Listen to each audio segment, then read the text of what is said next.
Cognitive dissonance. Why you lie to yourself.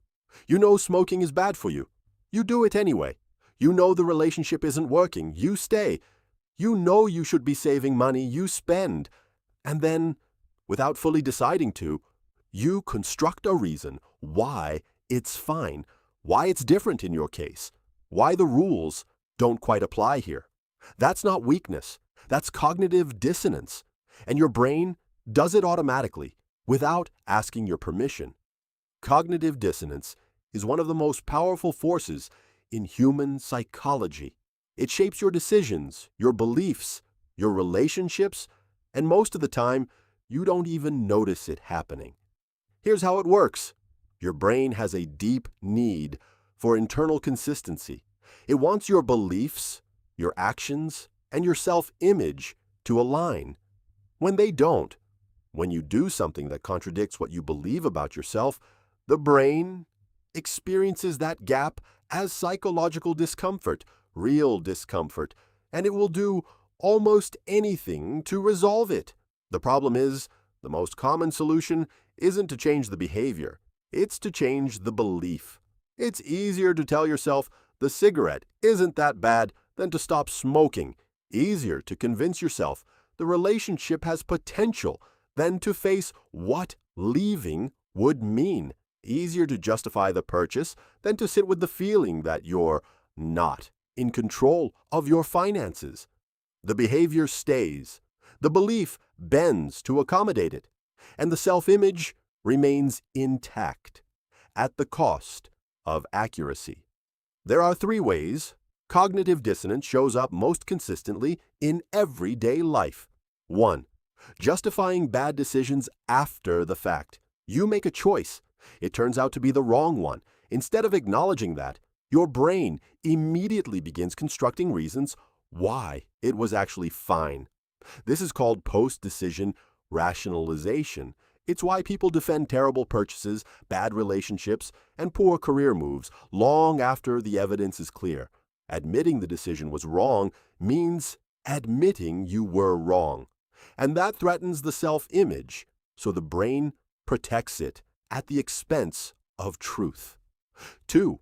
Holding contradictory beliefs simultaneously. Most people believe they are kind, fair, and honest. Most people also do things that are unkind, unfair, or dishonest, sometimes regularly. Rather than updating one of those beliefs, the brain keeps both alive in separate compartments. The contradiction is managed through compartmentalization, selective memory, and the very human tendency to apply different standards to yourself than to other people. 3. Changing beliefs to match behavior rather than the other way around. This is the subtlest version. You start doing something, maybe because of social pressure, convenience, or circumstance. Over time, your beliefs quietly shift to align with what you're already doing. Not through reasoning, through repetition. The action comes first. The belief follows, which means many of your deeply held beliefs weren't formed through reflection. They were formed to justify what you were already doing. The cost of unresolved cognitive dissonance is significant.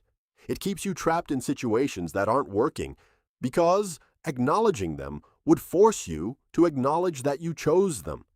It makes it nearly impossible to learn from mistakes because truly, learning requires admitting the mistake was real. And it builds a version of self-knowledge that feels solid but is actually full of gaps because it was constructed to protect your ego, not to reflect reality. So what do you do with this? Not shame yourself every time you rationalize. That's not the point. The point is to build enough self-awareness to catch it. Strategy 1. Notice the urge to justify. When you feel the impulse to explain why something is fine, pause.